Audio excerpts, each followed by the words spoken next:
Then I look over my shoulder. Next, I put it in reverse. Meep, meep, meep. Visit fatherhood.gov. Brought to you by the U.S. Department of Health and Human Services and the Ad Council.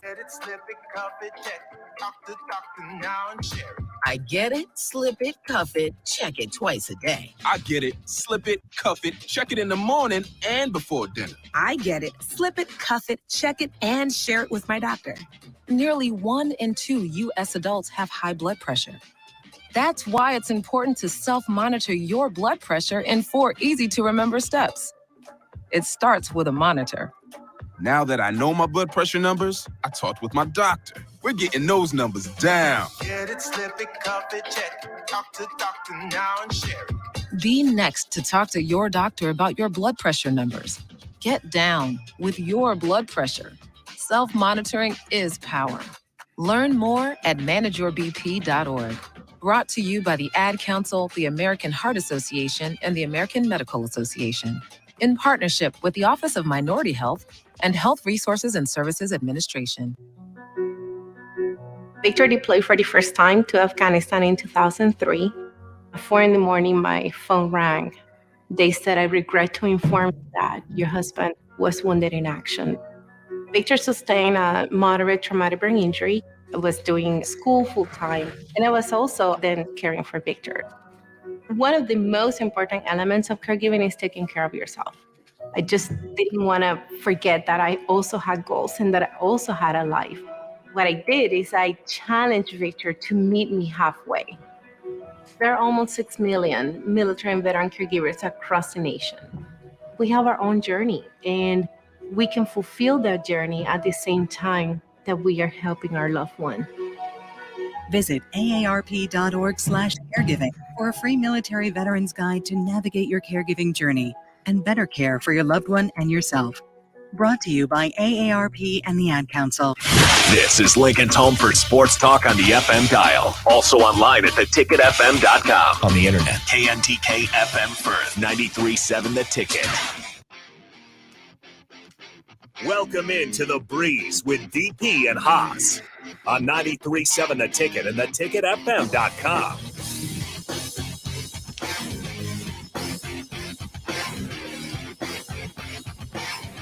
All right, welcome into The Breeze here on Ticket Weekends, right here at 93.7 The Ticket.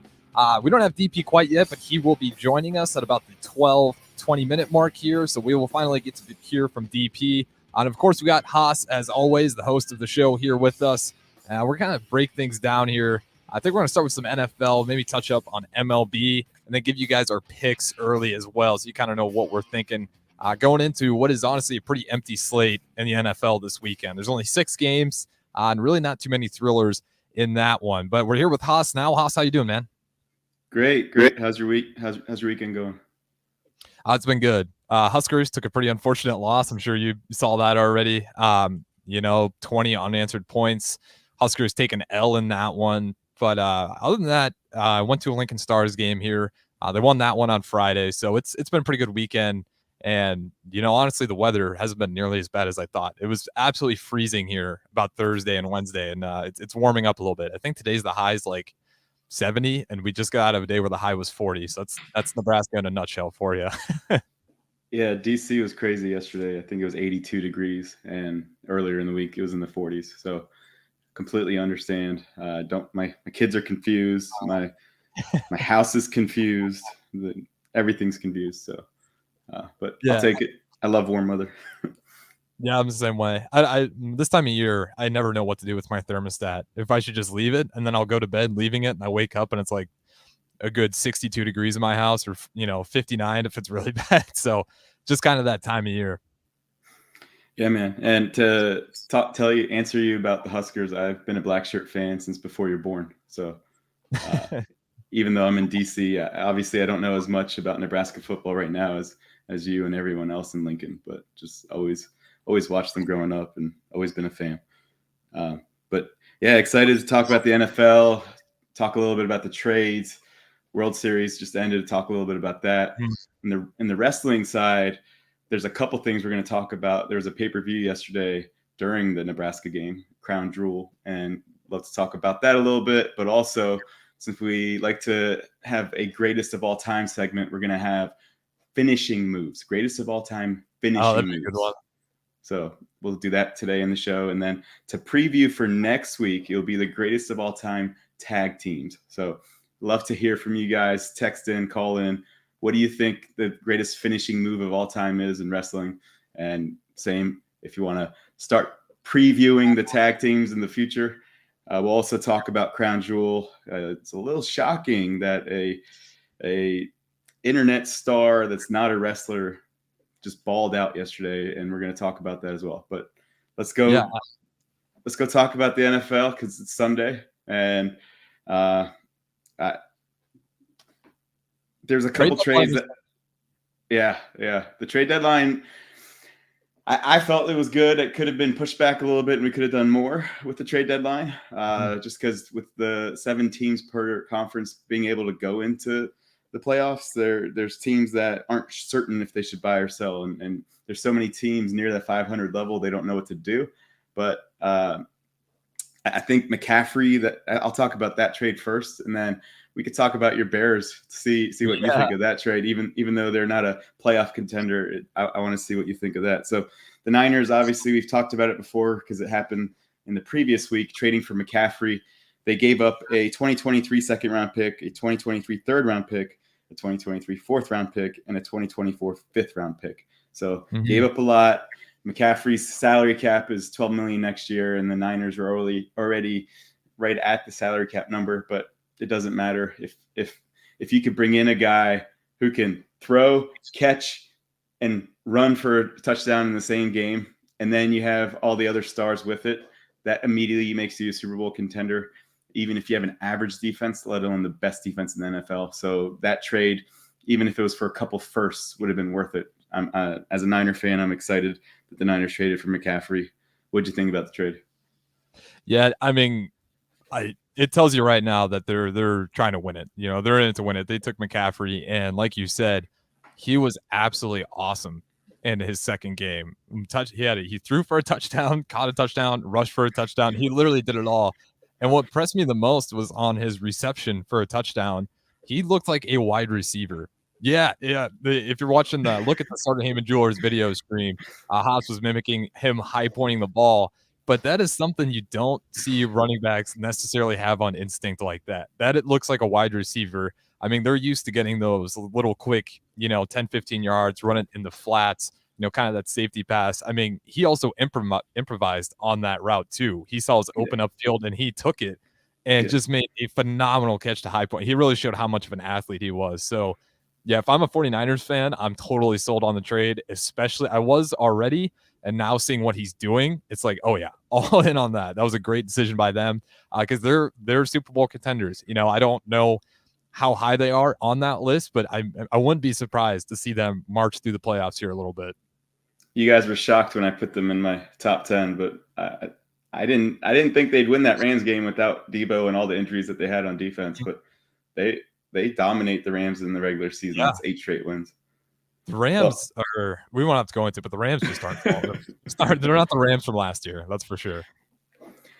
Yeah. Well, I know not many people are talking about the Bears, but bringing in a wide receiver, what does that mean for the Bears? It's interesting because you said it before, right? Where the deadline is, you kind of see the blueprint from teams. Are they going all in or are they kind of punting on the season, where they don't really believe it's worth it to have all these trades and give up picks because you don't feel like you're even there yet. The Bears are definitely a team that is not there yet, but they still got rid of a second and third round pick to get Chase Claypool. So if I'm the Bears, I don't know if they did that because Justin Fields desperately needs weapons so bad around him that you're worried about the development, that if he doesn't even have guys to throw to and work on those deep balls, because that's really what Chase Claypool is. He's going to give him a better chance on some of those deeper throws. Where it doesn't have to be a perfect pass for him to catch it because he's not an all-star, I don't think by any means. So maybe you can argue getting rid of a second and third rounder was a little too much. But at the same time, you hear the team that was interested, it was the Green Bay Packers. So now you're ensuring at the same time that we're sure as hell we're not going to let them get better. We can take him away. So maybe you overpaid, but at the same time, you're taking away a player from the Packers who you're kind of watching fall apart here, and you don't want them to get back up. So honestly, I don't know if they did give up too much. I'm okay with the trade as of now. I want to see how it shakes out a little bit, but first impressions are I'm slightly above neutral on it. I'm slightly positive on the trade. Well, I have to see how it pans out. I think they knew their identity was defense, and giving up their two best defensive players to go and say, we want Justin Fields to get confidence. We want him to have someone to throw to. I think just lets them, it just shows where they're at. They're like, you know what? Our team's going to win in a couple years. Let's just go ahead and get some 300-yard games for Fields. Let's get him some confidence and a tool that a weapon that he could throw to. So that's for that, in my opinion. I hate giving on the same page there. So more for development, right? Yeah. I don't like giving up defensive players. And the next trade, the shocking one for me, is Denver, who was supposed to be a contender to start the season, gave up their star defensive end, who's only 26 years old. So the trade was a 2023 first-round pick from the 49ers, a 2024 fourth-round pick, and Chase Edmonds for Bradley Chubb, and a 2025 fifth-round pick. And not only did they trade for Chubb, then they signed a 5-year, $110 million contract with $63 million guaranteed. And the Dolphins, they got 3 studs with the trade for Trey Lance. So they got Waddle, they got Tyreek Hill, and they got Chubb. And so I don't know who won that trade right now. You could say the Dolphins won that trade for the 49ers, not to bring it back to them. It's really hard to get a franchise quarterback if you're going to be drafting in the 20s and 30s. So when you're in the teens and you want to move up and get a franchise quarterback because Jimmy G is not the guy, then you go to 3 and you hope, and you hope that your scouts and everyone got the right guy. So the Dolphins, they also got Jeff Wilson for 2023 fifth-round pick. So they lost Edmonds. They have the speed with Mostert. Mostert is he's injured consistently. So bringing in a Mike McDaniel guy with Jeff Wilson, who's averages over 5 yards a carry, that just solidifies the Dolphins offense even more. So the Dolphins are a scary team right now in the AFC. Yeah, and I'm waiting for them to really start just taking control of the rest of their schedule here. What Tyreek and Waddle are able to do and just put immense pressure. We talk about all the time, but it's really just the main talking point of the Dolphins is, do you have anyone even close to fast enough to stop one of those guys? And Tua, he's no joke either on his feet. So if he really needs to, we've seen it before, he can get out and run. And when you have 2 guys blazing on the edges, taking out all those defenders, sucking them up with them, that just leaves even more room for a guy like Tua, who, people thought the deep ball might be a problem for him, but it hasn't been a problem for him at all. He has been incredible. He might have a few throws where it's questionable, but it's usually just footwork problems. Arm strength isn't the problem. So, the Dolphins, I expect them to keep chalking up wins here. And, for playoffs, we'll see. We'll see if it's experience needed for Tua, if he wants to start, breaking through there, if they do get in that situation. But yeah, the Dolphins right now, what they did with that trade to get rid of Trey Lance, it's pretty insane, the players they got. I mean, they really utilized it to the absolute best they could, in my opinion.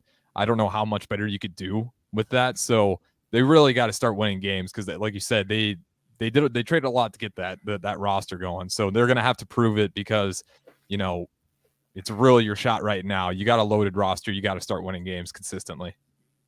And if you remember, having the 3rd pick, they weren't really sold on Tua, and bringing in a new coach and all that, they might have drafted a quarterback. So maybe the media wasn't sold on Tua. Maybe the Dolphins actually knew what they had, and he just hadn't been healthy. And hopefully that he stays healthy, and I'm excited to see what he could do.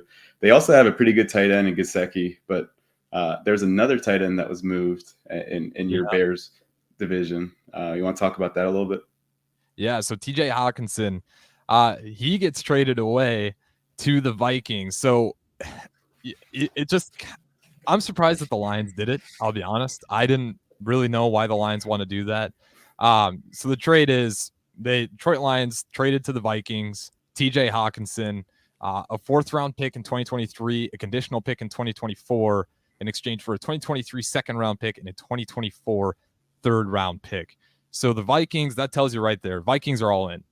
They are on top of the NFC North. They are looking at Green Bay saying these guys didn't make any trades at the deadline. They wanted Claypool, didn't get him. Kind of tells you where Green Bay's sitting.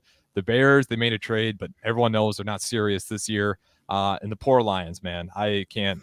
Yeah, I want to give every Lions fan a hug out there. It's just so brutal to watch that team consistently find ways to fall apart at the end of games. So, for the Vikings, I mean, that offense is just looking really good now. And Kirk Cousins has been playing way beyond his standard for his averages. He looks legit. I'm still want to call it a little fraudulent. I'm waiting for it to slip, but it might not happen. If he runs through this, not just the regular season, but I got to see it in the first playoff game too.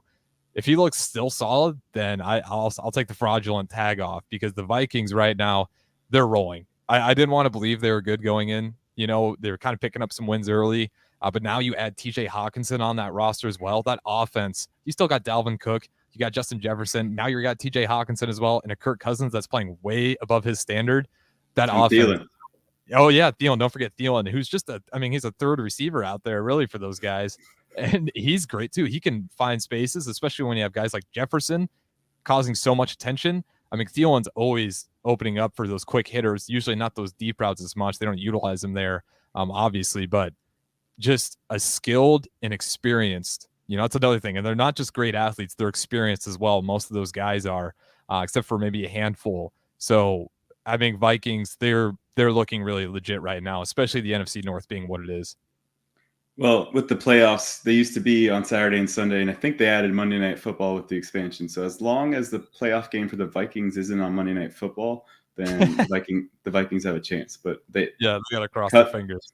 Cousins hasn't proved it in the playoffs or on Monday Night Football. But there was another streak. Cousins was 0-9 on Monday Night Football, if you don't remember, and now he's 2-10.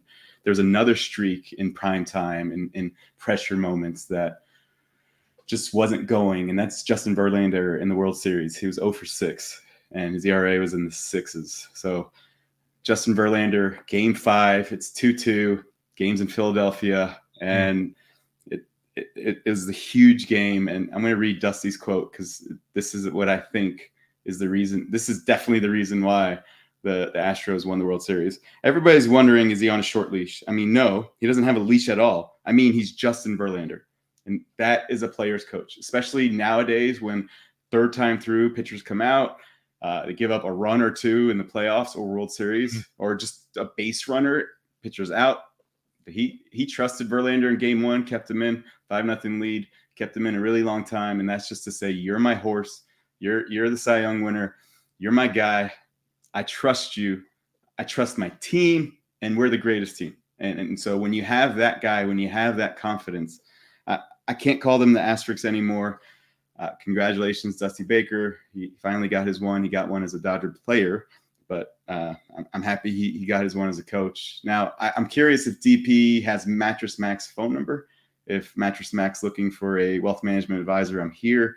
Winning $75 million last night, that's pretty cool. And I'm sure he had a great night watching his team win at home and getting the chip. So it's.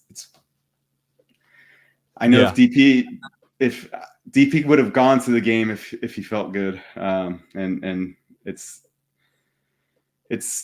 probably a justified feeling for Astros fans to say, look, we were always good.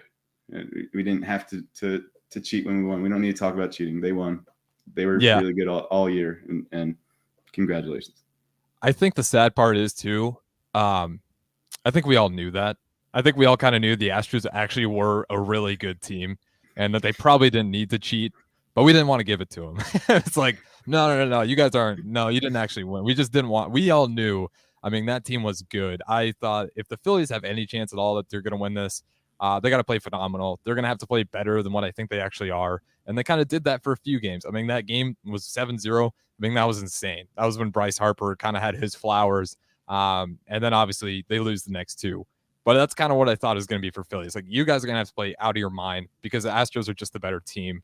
They were probably the better team when they cheated too, but we won't have to go on that. Maybe they didn't cheat. Whatever. It's fine. We'll scrape over that. But it's a good roster, and they proved it again this year. And they it's homegrown talent, and they lost stars, and they just still grew talent, and they just kept doing that. And they don't have the salaries that the Yankees, the Mets, the Dodgers have. So it's a great job by them. I mean, if I'm looking at it, the Phillies had to go up 3-2 back to Houston. There's no way they could be down 3-2 and go against the number one team in the AL and win 1 of 2, or 2 of 2 at their house. So they had to win Game 5, and that's why Justin Verlander, he's the man. Yeah, absolutely. So congratulations to any Houston Astros fans out there. You guys were the best team. It's as simple as that at this point. It's pretty much proven. But we got to go to break here. Next segment, we will be joined. Oh, yeah, go ahead, Haas. Let's do the Haas Boss Guarantee real quick, and then we'll go to break. And then when we come back from break, DP will be here, and we're going to talk top finishing moves in wrestling history. So Haas Boss Guarantee, mine, I hate saying this because I really don't like Green Bay, and normally this is the easiest pick of the year. It's actually not an easy pick. It's Green Bay over Detroit at Detroit. Green Bay does not look good, and I'm curious if Green Bay loses this game, is your boy going to get the Eli Manning treatment and sit on the bench and have Love come in like Geno Smith came in? And so we'll see what Aaron Rodgers' legacy is going to look like with if they go 3-7, 3-8. What's going to happen? But I get Haas Boss Guarantee. Green Bay is going to win. Yeah, I'm kind of with you on that one. As far as your pick, I was kind of leaning towards Green Bay too. I think they're at such a point where they just can't afford it. They really, Aaron Rodgers, even if you don't like him, he's chippy, and I feel like this game he's probably going to play out of his mind. Even if his receivers are dropping balls, I think he's going to find a way to get it done. I'd be surprised if they find another way to drop this game. Real quick before we go, my pick is going to be, I did it last week, Seahawks. Vegas still doesn't like the Seahawks, man. I'm telling you, the Seahawks are a good team. They got the Cardinals today. The Cardinals really haven't done anything to make you think they should win that game. The spread is 1.5. So I'm telling you right now, don't even worry about the spread. Just hammer money line Seahawks. That's going to be, the Seahawks aren't going to lose. I mean, I know the Cardinals got DeAndre Hopkins. That's helping their offense a lot. But on defense, they're still not really being able to get stops when they need to. And their offense still ebbs and flows. So they might put up points. But if you're being honest, you watch those games, if you use the eye test, they're fourth quarter late points when the game's already kind of put away. So I'm telling you right now, Seahawks money line. Vegas is starting to sniff it out a little bit, but they're still getting favored in a lot of these games, or they're the underdog in a lot of these games yet. So that's my guarantee pick for the week. Definitely go Seahawks. If the Cardinals don't win, I don't know if Kingsbury is coaching next week. So no, I think he's probably out if he loses this one. But I don't think the Cardinals are losing this game. But I guess we'll find out. All right, we'll have to find out on that one. That being said, though, we will throw it to break. And like Haas was saying, we'll have DP next, and we'll go over some more wrestling with you guys. So stay tuned in. This is The Breeze right here on 93.7 The Ticket. We'll be back right after this break. Hi, Sean Callahan here for Koppel Chevrolet GMC, and things are rocking in Louisville. We've got transport showing up every day with loads of new inventory, lots of new trucks, SUVs, and crossovers. Our pre-owned inventory is also filling up fast. Our GMC Terrain inventory is really filling up fast, so we're putting special pricing on those right now. This is the time to check out our GMC Terrains, as we've got all models with a great selection of colors at a discounted price. So please stop in or check them out online at koppelcars.com. You'll be glad you did. What I know about courage, I learned from my adoptive mom. She said sometimes you just gotta hold on and know we'll get through this. Mom, we are so high up. Hold my hand. No, you hold my hand. Here we go. Learn about adopting a teen from foster care. You can't imagine the reward. Visit adoptuskids.org to find out more. I learned patience from my adoptive dad. All he had to say was, "Hey, you got this. Just breathe." Hey, we're pretty good. Yeah. Might have to start a band. Learn about adopting a teen from foster care. You can't imagine the reward. Visit adoptuskids.org to find out more. This message is brought to you by Adopt US Kids, the U.S. Department of Health and Human Services, and the Ad Council. Veterans, Do you know what local, state, and federal benefits and services you're eligible to receive? Do you want help navigating the application or appeals process? Speak to your county veteran service officer or the Nebraska Department of Veterans Affairs State Service Office to see what's available to you and your family. You've served our country, now let us serve you. Visit veterans.nebraska.gov today. Sponsored by the Nebraska Department of Veterans Affairs, aired with the Nebraska Broadcasters Association and this station. We stand on the shoulders of women who came before us. Women who fought for their own financial futures. And now it's our turn. Join us. Visit WeSaySaveIt.org and take control of your financial future by saving for retirement. A message from AARP and the Ad Council. Ashiro's work is never done. You care for the house, the kids, and our future. We're so grateful for all you do. Now it's time to care for yourself and save a little more for retirement. A free 3-minute online chat can give you the personalized tips you need to boost your retirement savings now. Visit aceyourretirement.org/Shiro today. A public service announcement brought to you by AARP and the Ad Council. Neil Armstrong waited 6 hours and 39 minutes to step onto the surface of the moon. Jackie Robinson waited 20 months to play his first game with the Brooklyn Dodgers. And even DiCaprio had to wait 22 years to win an Oscar. You for your destination. Don't text and drive. Visit StopTextStopWrecks.org. A message brought to you by the National Highway Traffic Safety Administration, Project Yellow Light, and the Ad Council. If you came across someone struggling with hunger, how would you recognize them? By their clothes, their age, the way they speak? Would you notice a 16-year-old boy who got his first job, not for extra spending money, but to help feed his little sisters? or a mother who's in between jobs and sometimes goes to bed hungry so her kids can have dinner? Or a 14-year-old girl who signs up to every after-school activity, not to make friends, but just to get something to eat? Or a retiree who fell ill and had to choose between getting medicine or groceries. I am the 1 in 8 Americans who struggle with hunger. People you pass by every day but never knew were hungry. I am hunger in America. Hunger can be hard to recognize. Learn why at IamHungerInAmerica.org. Brought to you by Feeding America, 200 Food Banks Strong, and the Ad Council. I'm Chris Jakimick. I served in the United States Air Force, and I deployed 3 times. So in 2017, I was serving as an Air Force First Sergeant. Our motto in that role is, my job is people, everyone is my business. But unfortunately, in that year, I would lose my own brother, Lance Corporal Adam Jakimick, to suicide. The majority of veteran suicides are from guns. I store my weapons securely, not only for myself, but for my family. Store all your guns securely. Help stop suicide. My service never stops. Brought to you by End Family Fire and the Ad Council. How was your job at school? Let me tell you, I had to get my iced coffee first. I just can't seem to put it down. My favorite rapper just announced a tour. My phone was buzzing like crazy. I'm so excited. I had to text all my friends right then to talk about it. Then someone started calling me and... Let's try that again. I turned my phone off right away. I never drive distracted. Visit StopTextStopWrecks.org. A message brought to you by the National Highway Traffic Safety Administration, Project Yellow Light, and the Ad Council. Okay, kids, Dad's gonna teach you how to dance. First, spread your feet apart. Then, pump your knee, nod your head, shake your hips, and bite your lip ever so slightly.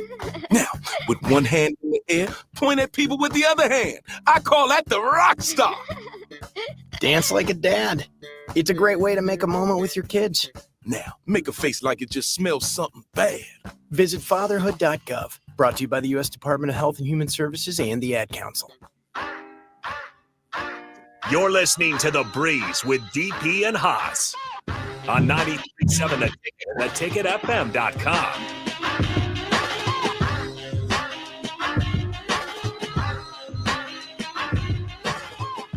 All right, welcome back into The Breeze here with Haas.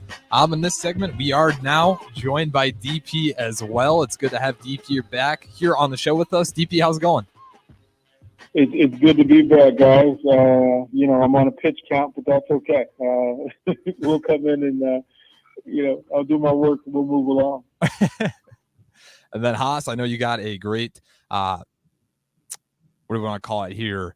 Great top 5 going here for this, and we got DP, probably one of the experts in this category, so it's great to have him back here for it. So, Haas, I'll throw it to you, and you can kind of run down this list.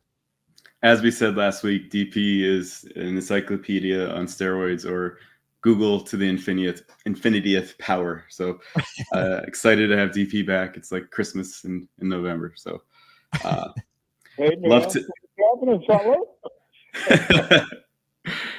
love to hear who you put you on one today.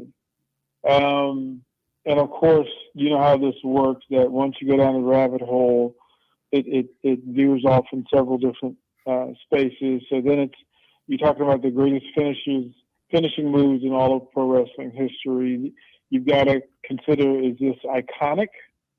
Are the iconic finishes, right? They're the ones that are the most memorable, with the greatest general public knowledge of and connection to. Is it the greatest for the duration, right? For the duration, there are 10 finishes that, quite frankly, have carried Pro Wrestling World Championships the farthest. Like, gone the furthest. Like the ones where the reigns were based on longevity. This move controlled the title for the greatest amount of time, and then, quite frankly, then there are finishes that have never been kicked out of or beaten. Like, once this finishing move happens, there aren't that many in pro wrestling history where that was it. Like, this was it. And no matter whether you were fighting another world champion, whether you were fighting at WrestleMania, whether you were fighting a Hall of Famer or not, there's a handful of holds that, once applied, never got broken.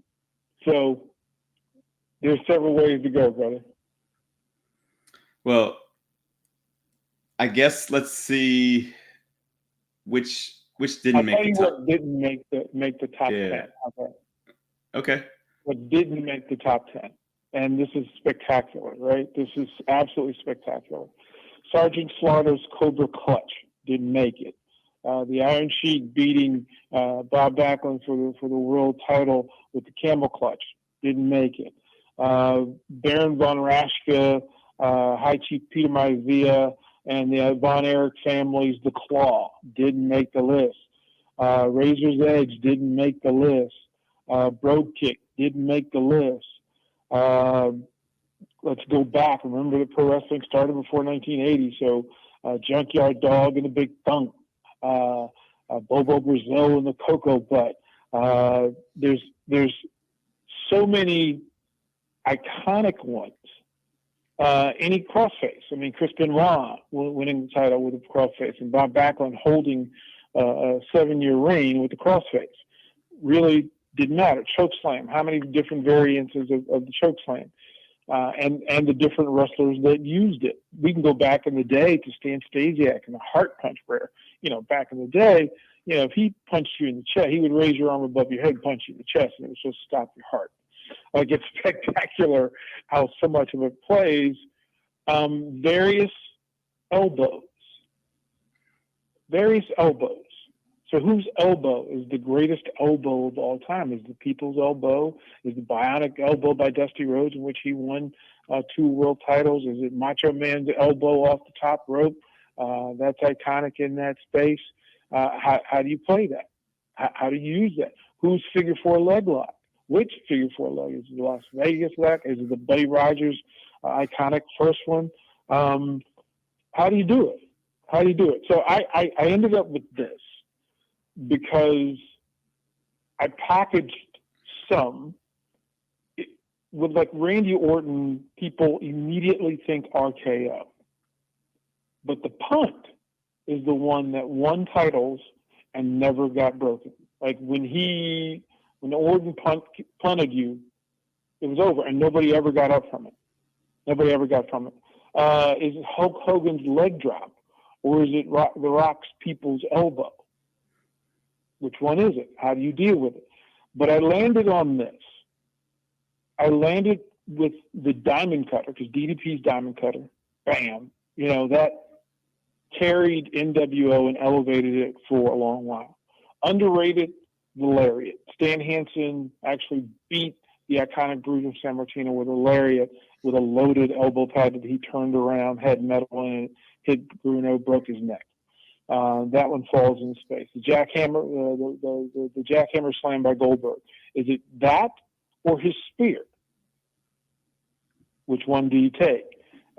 Sweet Chin Music stands at the top of this thing, iconic in how it was presented. Superman Punch because of what it's doing now, and it's a great bear out.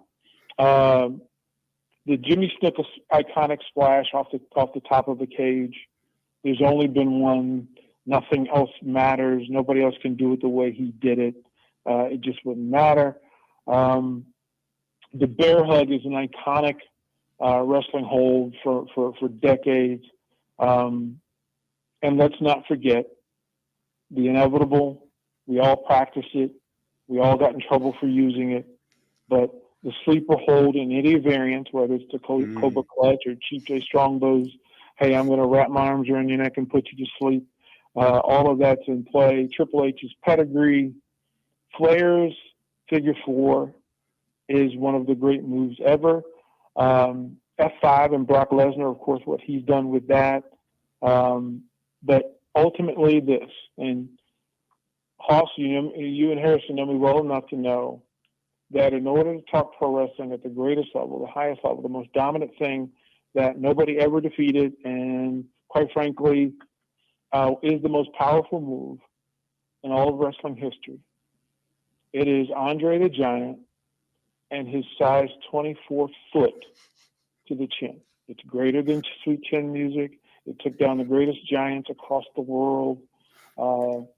It is simply the greatest finishing move in all time, which is Andre's headbutt, Andre putting his 700-pound butt on your face, and then picking you up and putting that size 24 shoe to your chin. That was the original Chin Music, not Shawn Michaels. Your thoughts?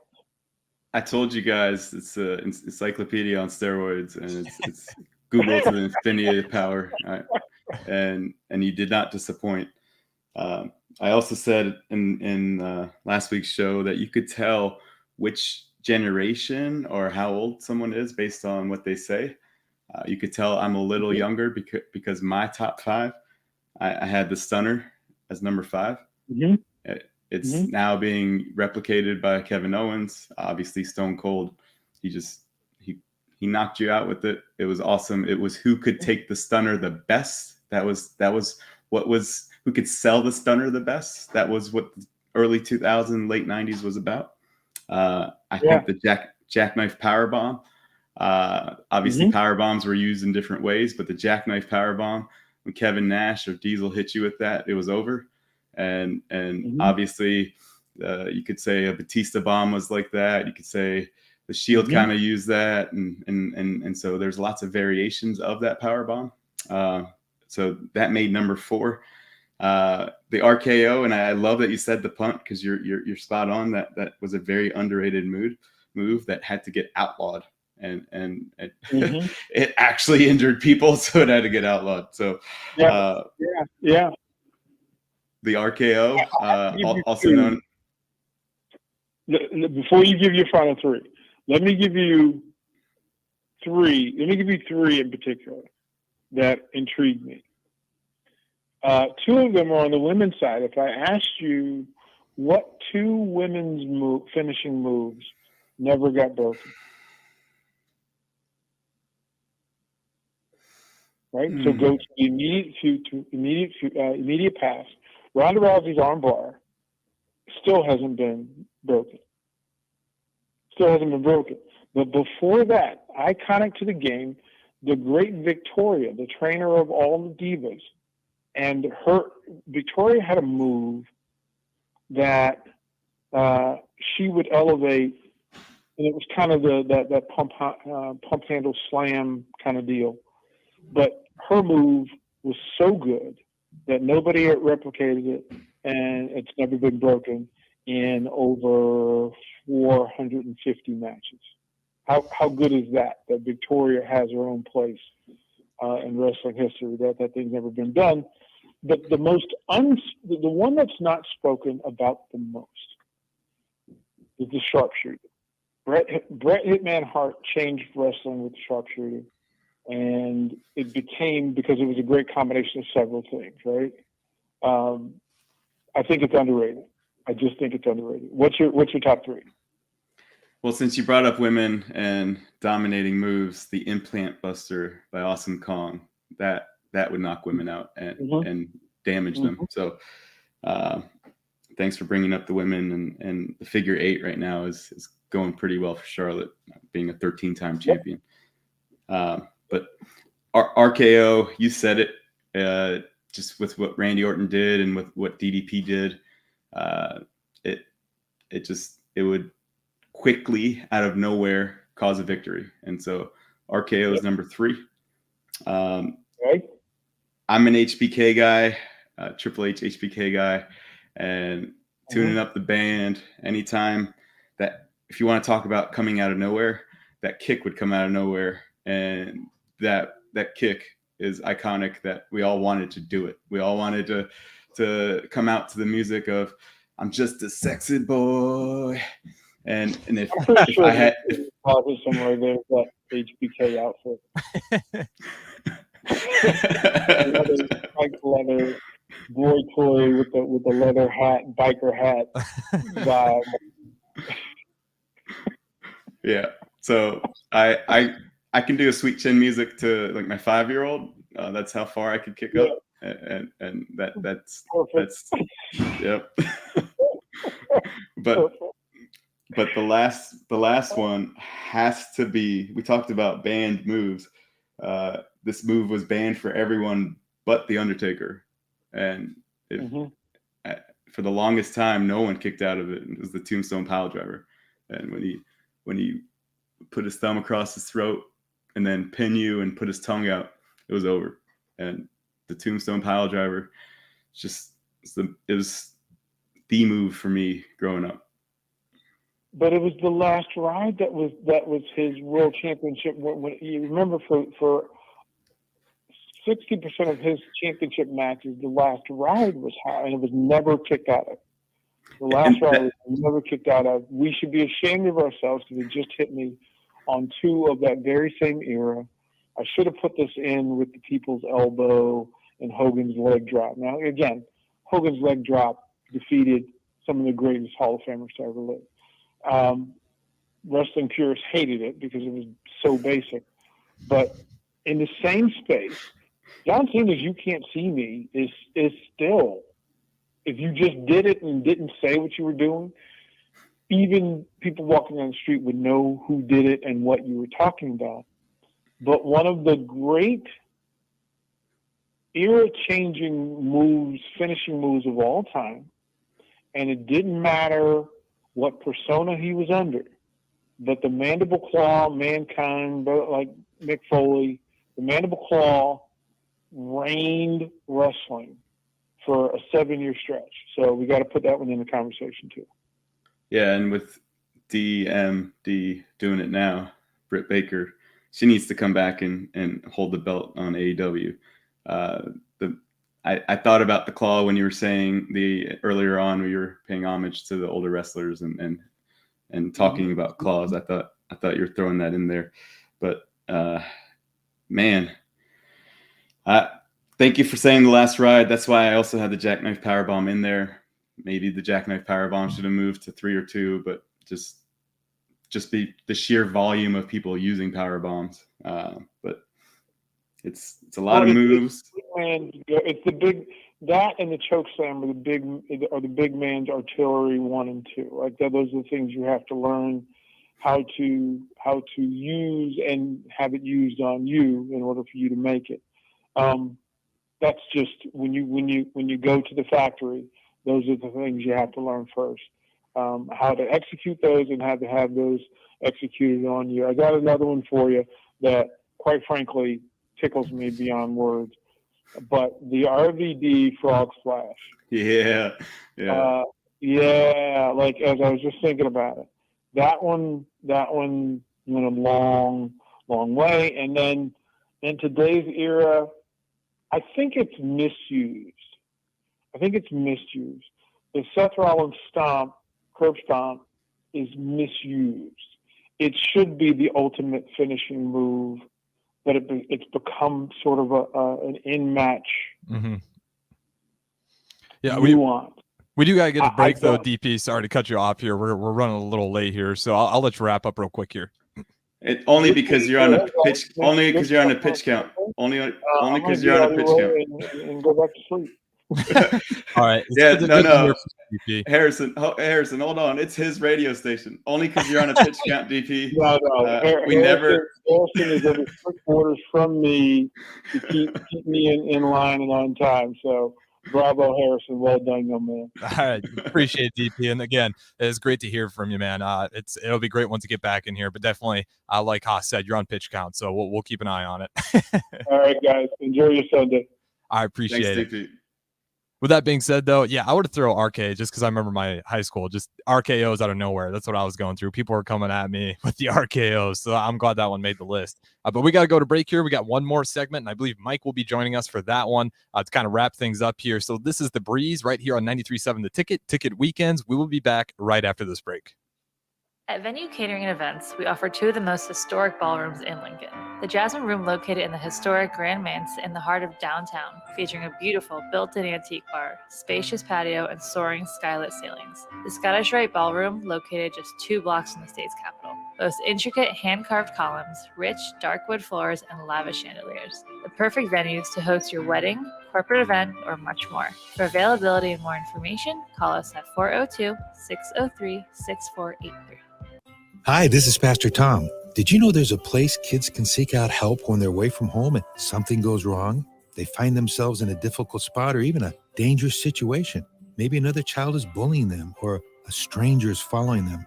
Perhaps on a date and things just go bad. In Lincoln, here's where they can find help. It's called Safe Place. Safe Place is a national program for children taking place in thousands of cities across the United States.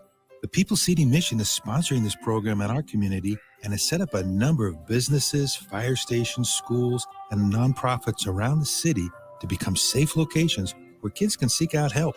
They just need to look for the big yellow sign that says Safe Place on it. Then go inside and ask for help. We will be quickly connected to them and ensure they make it back home or to whatever resources are needed. If you'd like to find out more about Safe Place and ways in which you can get involved, just go to pcmlincoln.org. Remember, when we all do a little, we change a lot. This message is for Shauna, my mom, who just finished her high school diploma. I wanted to say I'm so proud of you for finishing school. You taught me it's never too late to achieve your dreams. I hope to make you as proud as you have made me. When you graduate, they graduate. Finish your high school diploma for you and for them. Visit finishyourdiploma.org to find free and supportive adult education centers near you. Brought to you by the Dollar General Literacy Foundation and the Ad Council. November 14th through the 18th is American Education Week. I'm Jenny Benson, president of the Nebraska State Education Association. American Education Week was first celebrated in 1921. The goal was to create awareness about the need for education and to garner support to fund our public schools. I want to thank all Nebraskans for supporting your local public schools. Together, we are helping students achieve and succeed. Sponsored by the Nebraska State Education Association, aired by the Nebraska Broadcasters Association and this station. I learned patience from my adoptive dad. All he had to say was, "Hey, you got this. Just breathe." Hey, we're pretty good. Yeah. Might have to start a band. I got it. Learn about adopting a teen from foster care. You can't imagine the reward. Visit adoptuskids.org to find out more. This message is brought to you by Adopt US Kids, the U.S. Department of Health and Human Services, and the Ad Council. If you or someone you know is having thoughts of suicide or experiencing a mental health or substance use crisis, call 988 for free, confidential, and compassionate support. On July 16th, the National Suicide Prevention Lifeline is transitioning to 988. There is hope. For 24/7 support, call, text, or chat 988. Sponsored by Nebraska DHHS, aired with the Nebraska Broadcasters Association and this station. You're listening to The Breeze with DP and Haas on 93.7 The Ticket and theticketfm.com.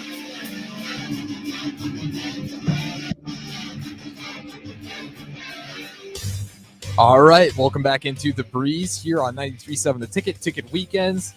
We got a special guest here now with Mike. He will be joining the show as well. But real quick, to get to the starter Heyman text line, we did have Bryce chime in, RKO out of nowhere. I'm assuming he's from my generation because I can't tell you how many times I had someone grab me from behind and take me down and say RKO out of nowhere. It was just a hilarious time, and that's why it's up there, man. That thing, that, like you said, the out of nowhere of it, it was perfect. It got you going every time. But I'll throw it to you, Haas. As we got RKOing, yeah, RKOing someone into the pool is always nice. So yeah, excited to have Mike here. Hey, Mike, how's it going? I'm doing good. How about yourself? Doing well. Good. For our last segment, whole segment on finishing holds, because I'm sure your list was terrible. What's your greatest wrestling finishing move, Mike? As stupid as it is, it would have to be, I would agree with DP and Andre's Bigfoot. And to prove my point, DP and Mike are around the same age. We won't say how old. Into a hole here that you're like putting us in a corner and just saying, "Oh, fuck those guys, go stand in the corner." No, we need it. Again, if it wasn't, we can't know wrestling without history. And like last week, having Dusty in the top 3, a lot of people didn't realize how good Dusty is. So just now we have to go watch Andre the Giant. There you go. So we have you here. Our last segment is talking about Crown Jewel, and there's two main events with Bianca Belair against Bayley in a last woman standing match, and then Jake Paul and Roman Reigns. Jake Paul's legit, I guess. I'll let you go for it. So what Harrison said, if you're listening, his face was like, "Oh my gosh, I can't believe that Jake Paul is legit." And do you want to start there, Mike, or do you want to talk about the women's match? Yeah, no, we can start there, because I feel like you're going to take my wrestling card away, but I'm going to agree with Harrison in that Logan Paul's legit. I really want to hate the guy. I want to hate the whole angle. I want to hate the whole thing. And then he went out and he put on a show. Roman Reigns has a very limited toolbox to which he can work from. But this match worked so well because Logan Paul carried it and played then into Reigns' strength, so that Reigns only has a few things he can do and pull out. I mean, Paul was all over the place. I can't believe I'm even saying these words, but we're probably going to see more of the Paul boys, and I guess that I can't poo-poo that and say, yeah, let's bring it on. It's crazy to think that he was AJ Styles, Hangman Adam Page, Jeff Hardy, Shane McMahon, and HBK all in one. If we were counting live streaming, the bump off the top rope onto the table was just, or onto the announcing desk was just, that was unbelievable. I was like, wow. He has a presence about him that he holds in the ring, and not a lot of these celebrities that you bring in do that, but he definitely had a presence throughout the whole match. Yeah, one thing I'll say real quick about it's his power. I think his power genuinely deceives people he's fighting, because when they get rocked by it, you can tell it's usually after one solid connection, they're a little more defensive. It takes one punch and they're like, this guy's got some serious power behind it. And his conditioning, like Mike was saying, he's all over the place. Like he does a very good job on not wearing down. And it just takes, a couple of those hits and you feel it pretty immediately. And that was hilarious. That was exactly. Oh my gosh, that was just top-notch work right there. I thought that was Hangman Adam Page. It was crazy, and just if we're going to talk about AEW, I'm curious if Chris Jericho would be like, is he a sports entertainer or is he a wrestler? Because he was a wrestler yesterday. The moves off the top rope, I don't know what to call it, but it was like a superplex DDT flip off the top rope. He obviously did the move with the phone onto the announce table. He flew through the top rope like he was Bryan Danielson to knock out the Usos. He had like 10 really strong moves to the one move for the one. And so I'm curious if it's not Rock and Roman Reigns, or if there wasn't an ACL injury that had this guy out for a while, could there have been a swerve where we give this guy a manager, where we give him some credibility, where we take Paul Heyman off Roman Reigns at WrestleMania, give him to Paul, and have Paul win the match? If he had a manager, I know he's famous, but he doesn't speak like the wrestlers who've been there for a while. That's probably his biggest deficiency right now, in my opinion. Yeah, when he was tagging with The Miz, as soon as he opened his mouth on the mic, I was out. And I was just like, yeah, I'm done with this whole angle. So you're right, maybe giving him a manager, but I don't know, putting him with his brother and putting them against the Usos for a little bit, if they can work on that. When you see him in the ring, he doesn't need a manager. And I still can't believe I'm saying these words. This is just, oh my goodness. But yeah, no, he put the work in, and he's legit. And to answer your question about Chris Jericho, I think Jericho would be trying to convince him that he needed to join the JAS. But I don't know if he would. The way he presented himself, I could picture him going, nah, I'm a wrestler. Well, we have a minute left. Excited to see what WrestleMania will be like. I don't know how serious his injuries are, if the ACL injury, MCL injury, and meniscus injury are real or not. Hopefully it's not. But for 30 seconds, what do you think? Does Belair need to turn heel, or is she good where she's at? Nah, she needs to turn heel. That was blah. It was all right. It was exactly what not to do with a golf cart in a match. There was a lot that just was not there, that I think they need to figure out something to do with her character. She's so athletic. She smiles more than me, though, and just the finish that she did, that was really cool, to have the leg locked in the ladder and then stick her under the turnbuckle. That was a very creative finish. But during the whole match, Bailey was much more creative with the props and everything else. Hey, real quick, we got to go, those guys. Appreciate you guys listening to The Breeze right here on 93.7 The Ticket. Have a great rest of your day. Another packed fall sports season means it's time to get to N Street Drive-In to fill up on all your beverage needs. For November, they have tons of fall seasonals, and you can check out their Oscar Blues, Nebraska Brewing Company, and Broken Bat Brewing Company selections as their beers of the month. Also, make sure to download the